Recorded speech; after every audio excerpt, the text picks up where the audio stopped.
All right, let's get into this Marshall Superlead now. Now I've got all the stuff here where the preamp is going to be, and I've got all the power stuff. And I think I'm going to start by just focusing on the preamp stuff, because there's an awful lot of stuff here. And some of these wires will get reused, and some of these wires have got to go. Now, one of the things I need to do at the same time is I need to remove, before I get to any of that, is I need to get the power switch wiring disconnected so I can remove these switches, so I can pull this front panel off and clamp that flat. Let that be clamping flat while I do other work. So let me take a note real quick of where these wires go and get right back to you. Okay, got the switches out. I'll get that old wire and solder out, clean them up. They should be fine to reuse. Sometimes the plastic tangs get fatigued on these things. This one did not spring out as much to begin with as this one. So this one is a little bit fatigued. I may end up replacing it. If so, there are exact reproductions of this part. So that's a non-issue. Put that to the side. Here's that poor abused metal panel. So it's about to get clamped between some sheets of steel that I keep handy for such purposes. And should almost be completely flat when I'm done. And I'll clamp the whole thing. I use some paper towel between the metals so that nothing gets scratched. But I've had these things be worse shaped than this and come out looking quite nice. So that's for later. Put that to the side. And I've got all this wire here, some of which is connections to transformers.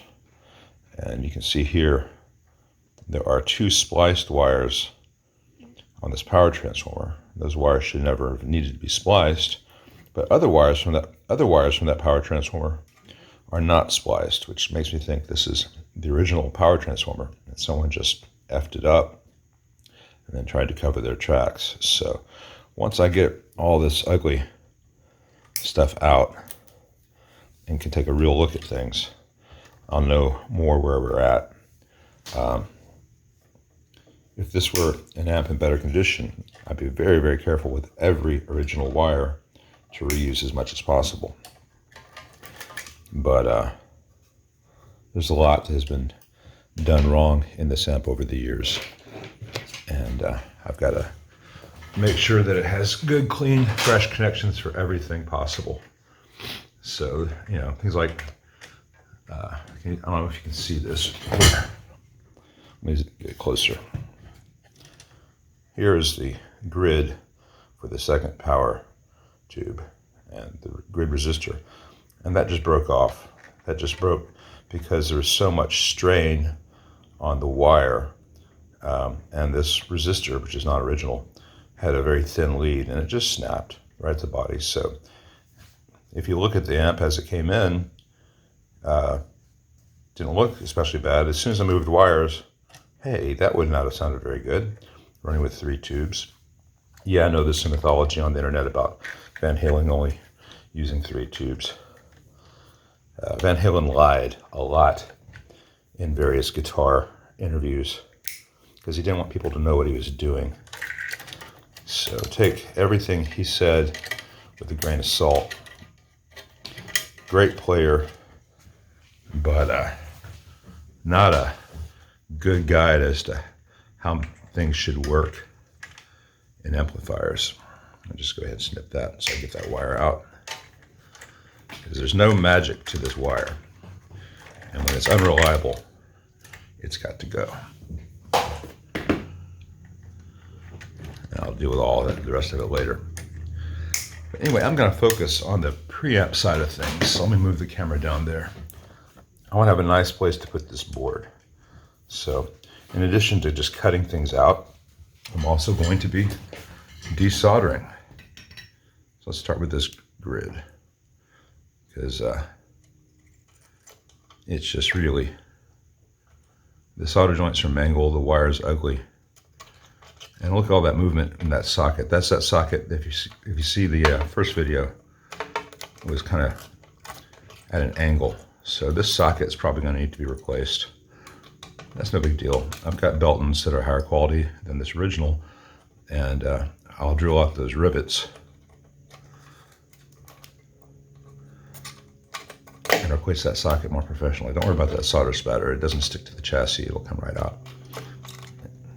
Yeah, this stuff is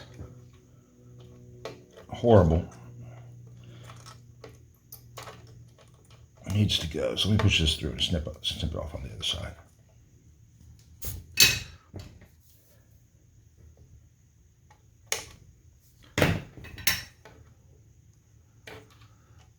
If I'm going to replace this socket, I don't need to be this careful with this. So I may just focus on the heaters. That socket's fine. That socket's fine. This socket just got too much abuse in its life. So let me pause here and get this stuff out and show you the new board area once all the yuck is out. All right, these wires were not as difficult to remove because they had not been reworked like whatever genius had worked on this app before it did to V1. I'm showing this because this is the original wire between pins 3 and 8, the shared cathode and the phase inverter. And this wire was never tinned properly, and it is heavily oxidized, and all that corrosion is going to be inside the strands as well. So I am going to replace that just because every little bit matters. A good sound is a cumulative process. There's no silver bullet, and I don't believe in originality for originality's sake. When the original part, I get it to focus, has got issues. So that goes away, and I will get the old solder out and clean this socket really well, and rebuild it stronger, better, faster. All right, it's time to get this non-original choke out with these really long, tall screws and holes not used, and this ragged, jagged, sharp-edged hole here where the wires are coming through and getting abraded. So let's start by getting these out. I'm not going to bother finding the right socket for that. I'm just going to get in here like this.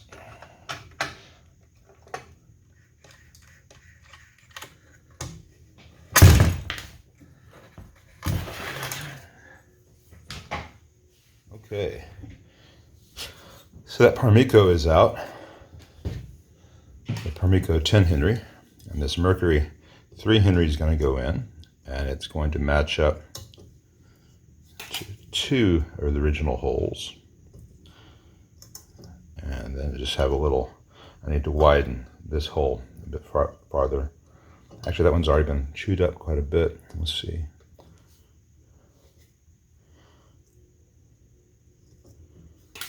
Yeah, I can get some fresh metal here. But before I worry about that, there are 2 things I need to do. Number 1, I need to get this to a clean, standardized hole size.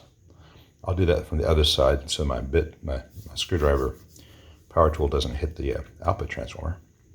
And I need to get all this rust and dust out of this area. So let's start with that because it's sexy. Cleaning up stuff like that.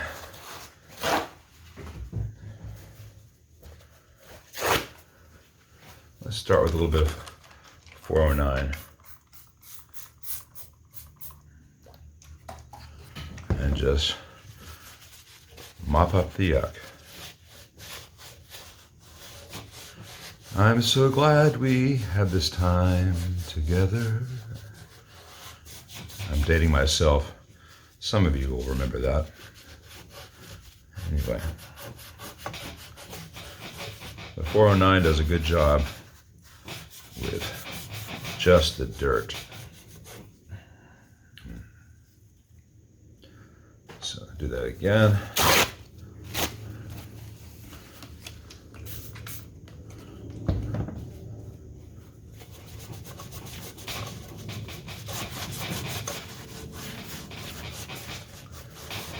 going to clean more of this chassis than just this, but I'm going to start here. Probably have to take this out and clean all this area out, especially where the ground's made, but that will come. That will come. All right, so that's coming up a lot cleaner now on the cloth. So now that I've done that, take some of this WD-40, a very controlled little spray. I love that foam. And I just move that around with my finger.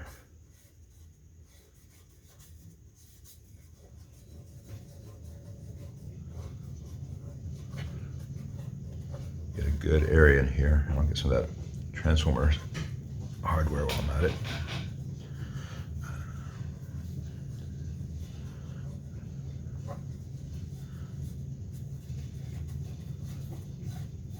Including these bits of rust.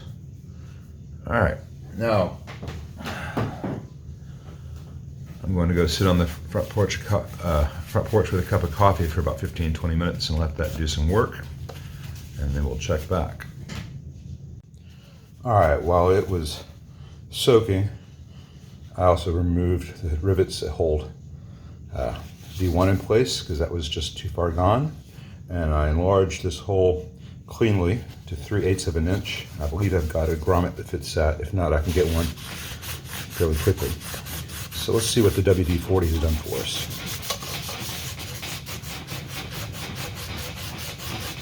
Remember, this is non-abrasive. I'm not hurting the finish of the chassis by doing this. Sorry about the squiggle, the jiggle of the camera.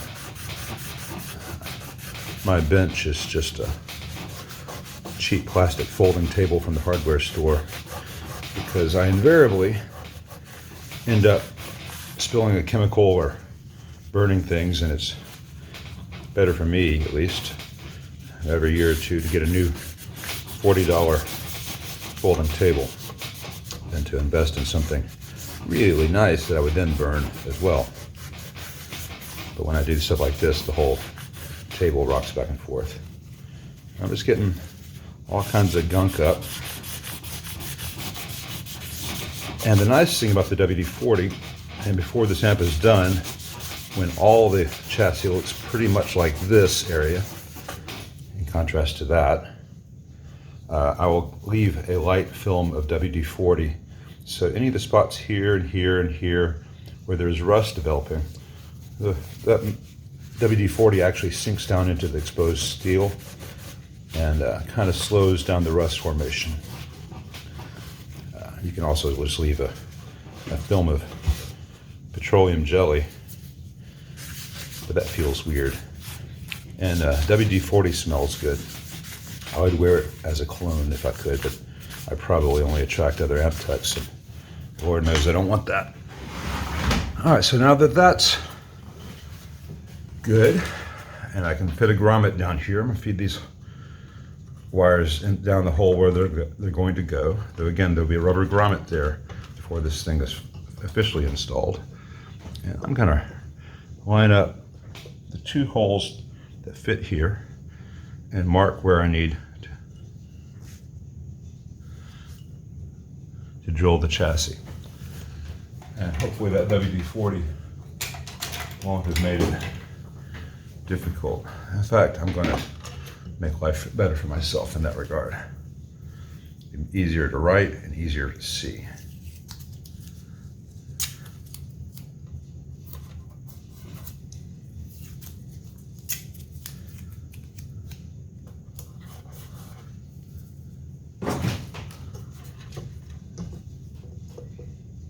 There.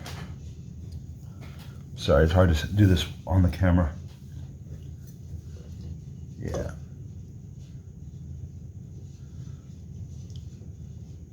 Right at the very edge. Get that square. Mark my new drill hole locations.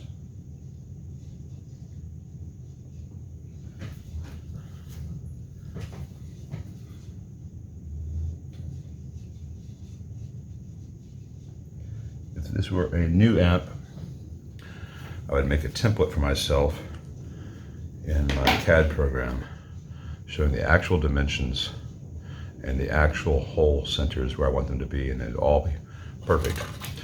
But for rework like this will work really well. Now you see these new hole points here.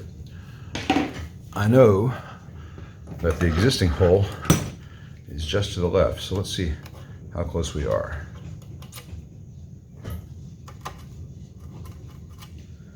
All right, so what I'm actually going to do on this is I'm going to drill the new ones a little to the right of where I've marked them. And I'm going to then enlarge them, and there'll be a slight bit of overlap. And then I'll take a very small file and make these into slightly elongated holes so there won't be any jagged metal.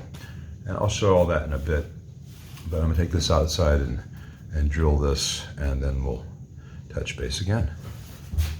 Okay, not beautiful, but certainly very functional and will work well. I've got cleaned up this hole, took it to 3/8 of an inch with clean edges, so there's a little bit of paper towel stuck to it there.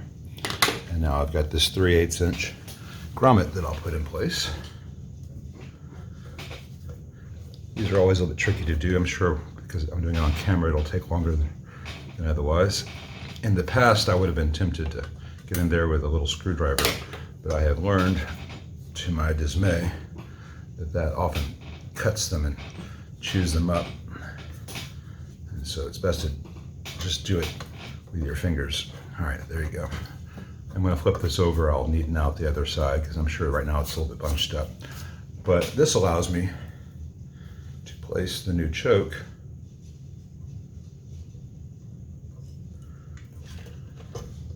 exactly as I need it to be. And aside from that one hole here that the previous guy did so poorly, though I did smooth it out, no longer jagged edges, all the holes will be more or less covered by this. It will look very good. So let me get that hardware and put this in place, and I'll show you that. And I'm sorry this is so shiny compared to the old stuff. Check back with this amp in another 40 years. All right, I like to use number 8 hardware, or number 6, 8x32, 6x32 stainless steel. I use a compression washer and then a thick washer. As you saw on yesterday's video with the aluminum chassis, an 8 may not fit here. I may need to go to number 6 just because the spacing here and here. All right. Anyway, in yesterday's video with the aluminum chassis, I also used a fender washer to reinforce the aluminum of the chassis on the other side. With this steel chassis and this relatively small part, that won't be necessary here. But let me put these number 8s away and do this with 6s. All right, same thing with the 6, stainless steel 632, compression washer, then a number 6 washer, and that fits very nicely. Now the issue is on the other side, because these holes from the factory were a little bit larger, and so I copied that. I may need to use a little washer on the other side just to catch the full width of the area. So I'll start with 2 in place, and here's where I got to balance things to reach things at the same time, and I'll show you the after. Okay, now that's not going anywhere. That is rock solid. Let me flip this over, show you the other side. Remember before it only had 2 mounting screws, and they were really long screws with jagged holes. So now this has got nice short screws. These are 1/2 inch. I could have used a 3/8, turns out, but I'm not going to redo it for something that no one will care about or see. It's in the amps that I build myself. I like to get everything as close to precise as possible. This will work. Now the next thing to do before I invest too much in the board is I need to make sure that all the mounting hardware for the output transformer and the power transformer are tight. And I'm going to clean this up a little bit before we do anything else. And I also want to point out, where are my snippers, that this plate resistor here is non-original and will be going away. Carbon composites are cool enough in a fender if you want, and I use them in restorations. And you can get away with them in maybe a JTM 45, 1960 Bassman 56A circuit. But anything with more gain than that, and this amp will have more gain than that, they are not your friend. That is not original, and the amp will sound better and be quieter in terms of background noise with a carbon film, which is what would have been in there originally. Would have been a Pyre or Iskra. Mostly Pyres at this era, but we'll see. So again, get some of that old solder out, and I'll reproduce this in a pretty manner when the time comes.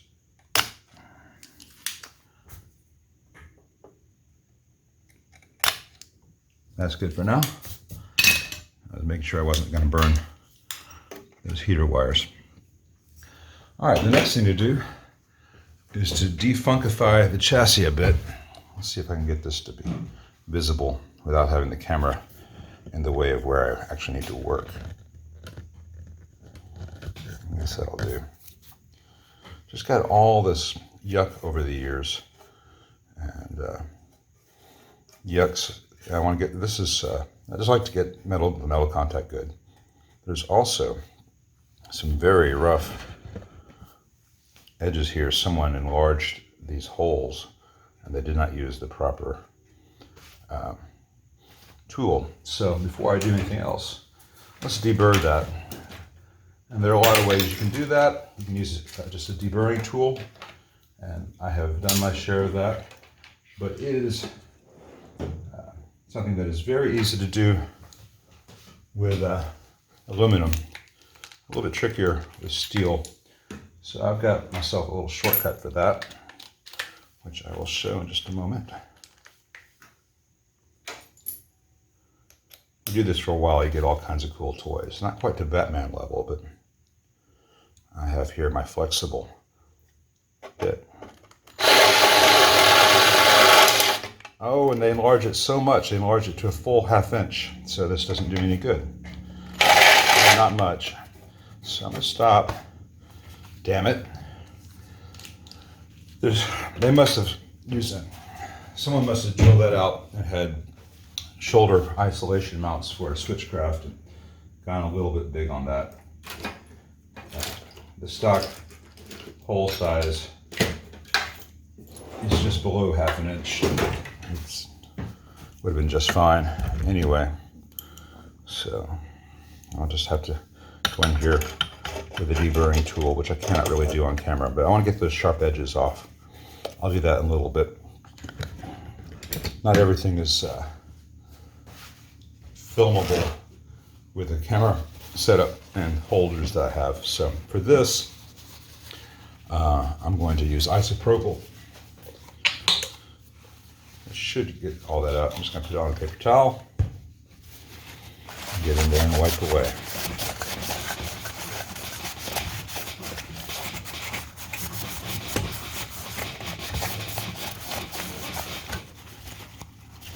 Get as much of the yuck out as I can without doing any heroic efforts, because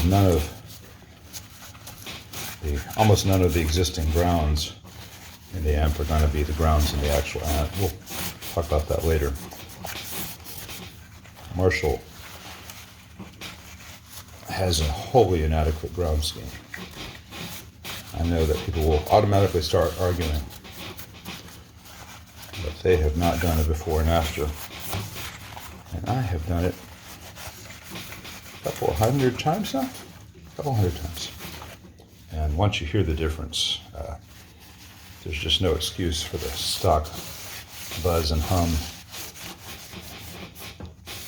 Unless we go to a really high capacitance bright cap in this amp, it should be hard to know that it's on until you play. At which point, stand back. And so it's getting most of the dirt up.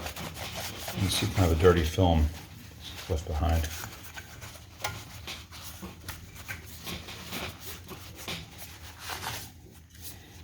And while I'm doing this part of it,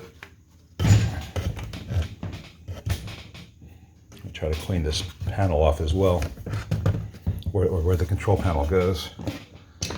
It is also funk nasty, just all kinds of grime and yuck. I know this stuff is just the best part of YouTube. You could be watching funny pets. You could be learning tawdry secrets of people whose names I never remember. But instead, you're watching me clean a 76 Marshalls metal panel with isopropyl. You can see the old adhesive that used to be on here that helped hold the panel down at these ends where there's no mechanical connection.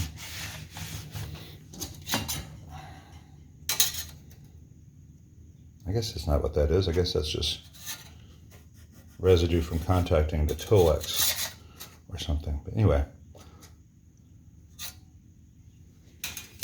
I like to get as much of this stuff off as possible without abrading things. Because over the years, just bits of stuff collect there and makes it hard to get the panel flush. The other side of the panel has got some stuff I'll clean off as well after I straighten it.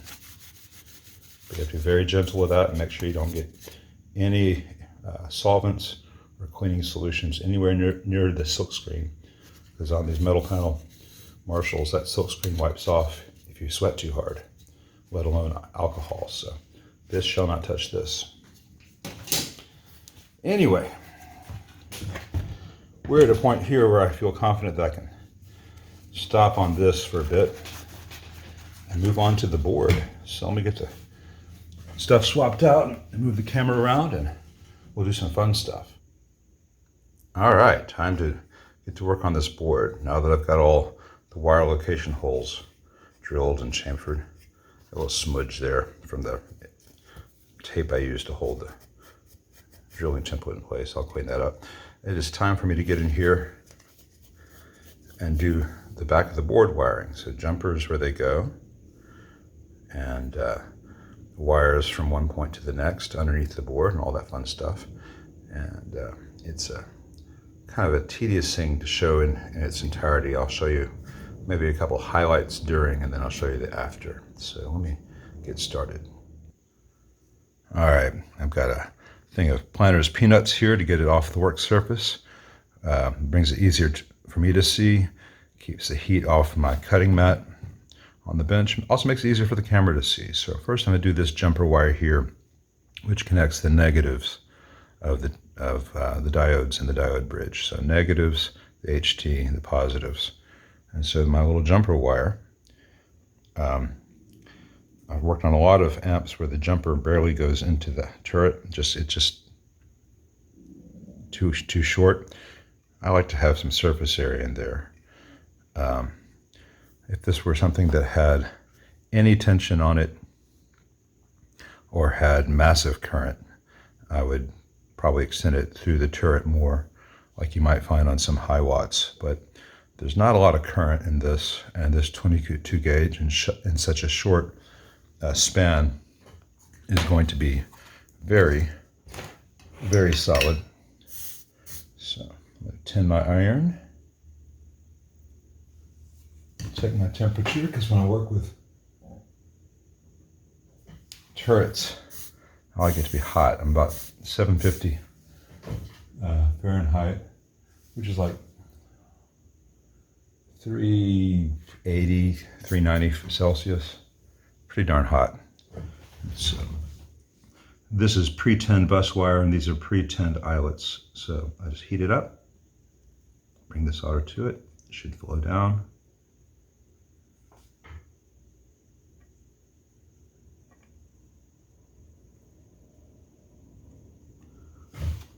And once it flows down, I then do a little bit of a pretty surface.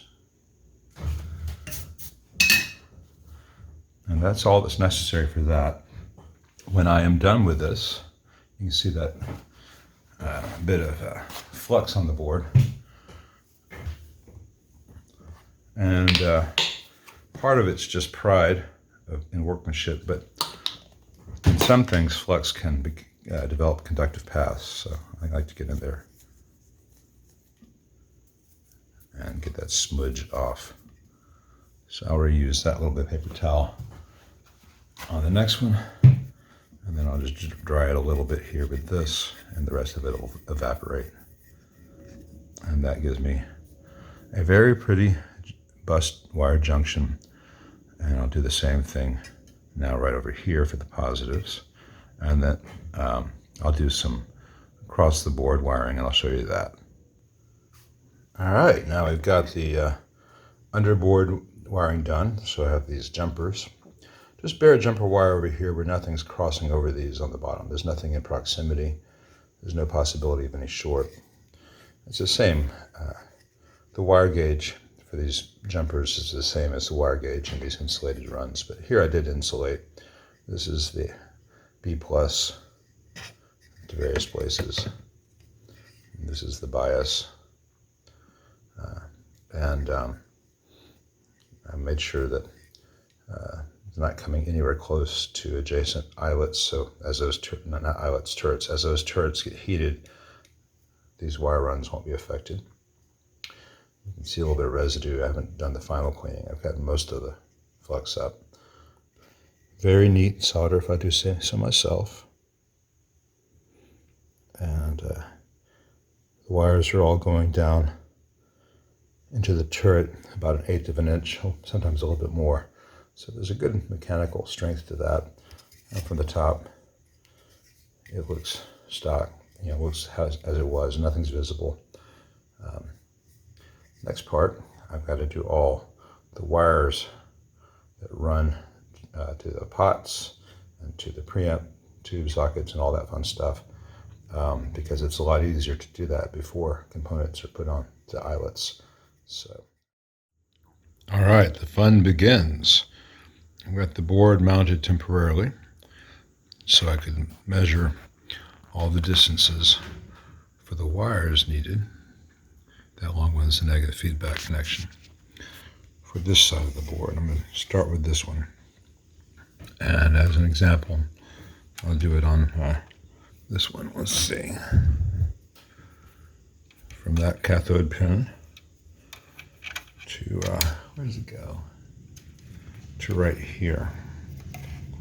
So from here to here, I've got excess because it's got to go under and up through the board and around that hook.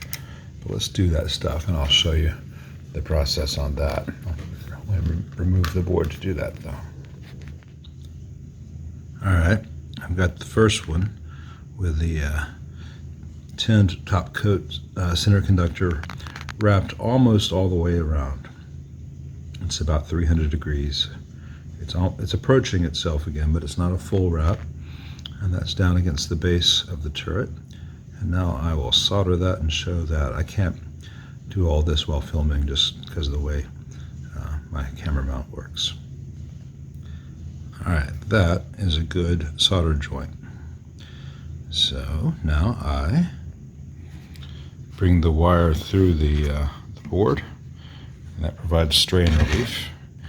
And then on the other side, it'll go down against the chassis and go to its final place. But for now, that wire is done. Now just to do all these.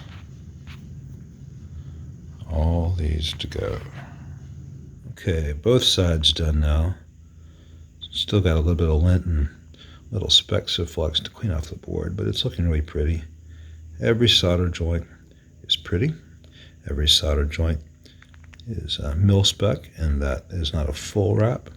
It is not a mechanically unsupported connection. This is going to be great. And now it's time to add the components to the board, which makes it a lot of fun. There are still some connections I've yet to make, things going to transformer parts and other bits of the app. Just pretty much stuff that's over here in the app that I'm going to deal with later. So this is a good start. And, I've got excess on all these connections. I plan to have excess. I'll trim it all exactly where I want it later. Wire is not expensive, and Pre-measuring everything just interrupts the workflow. A little bit more flux to get off right there. Stuff bothers me. Anyway, time to put on the fun stuff. It's at about this point of the process where I begin to just have a big grin on my face.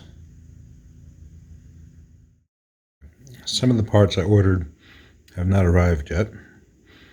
Some of this stuff I'm going to install once it's in the amp, whether the final wiring, like the HT wire connections to the transformer. I got some stuff to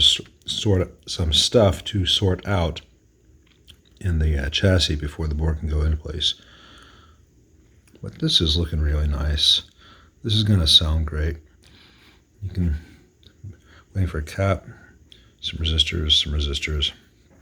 No big whoop. It'll all get here. Life will be good. Life will be loud. So I'm going to put this to the side, and I've got some stuff to do on the chassis of this next. But first, I have to go comfort a panicked Australian, and that may take a while.